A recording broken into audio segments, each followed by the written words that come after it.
Hello, everyone. The podcast will start momentarily, so sit back, relax, and enjoy. Hello, everyone. Welcome to today's podcast. Today we will be talking about the novel The Nightingale by Kristen Hannah. This has been one of the most recent books that I've picked up and started to read, and I can't wait to share it with you. The Nightingale by Kristen Hannah tells the story of two sisters, Isabel Rossignol and Vianne Moreau, as they struggle to survive the Nazi occupation of France. When I saw this, I already thought that it would be a great book because I like to read about World War II since my great-grandfather fought in World War II.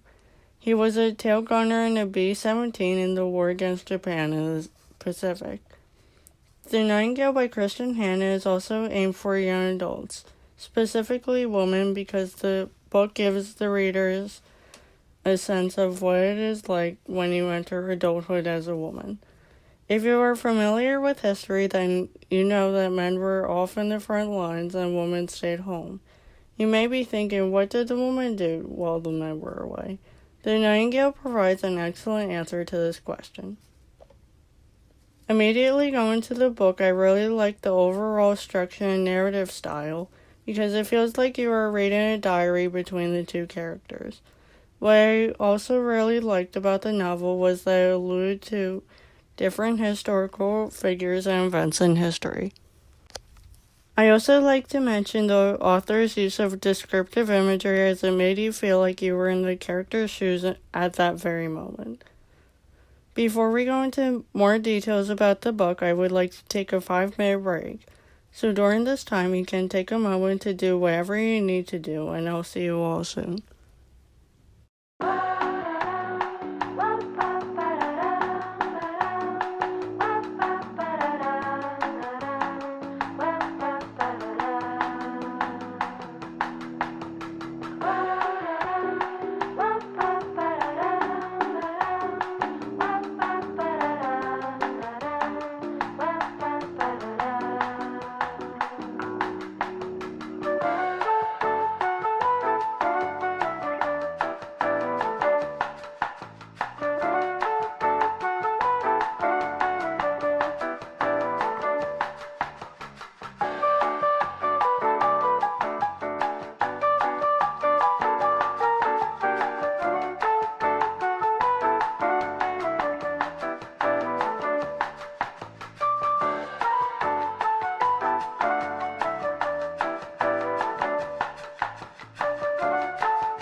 Welcome back to the podcast. Hope everyone is having a nice time, so let's continue on with the review.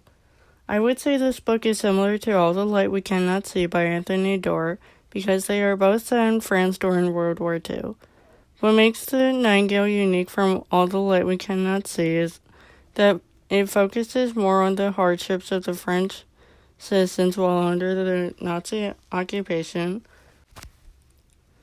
whereas in All the Light We Cannot See, it talks about half of what the French experienced during the war. Another thing that is great about The Nightingale is that it is woman-centered, which makes it interesting because you typically would have a male and female protagonist. But in the Nightingale, you have two female protagonists. The book's content explores the life of women's hardships, which is still relevant today as women now don't have their full rights. Organizations such as the National Organization for Women, UN Women, and Global Fund for Women still exist today fighting for women's rights. Personally, I really enjoyed this book and would recommend it to any who loves to read historical fiction. I'm putting a Q&A up right now, so you can tell me if you like the podcast today. This podcast will follow a weekly schedule to keep you posted. It will be on every Friday. I hope you enjoyed today's podcast, and I will see you all next time.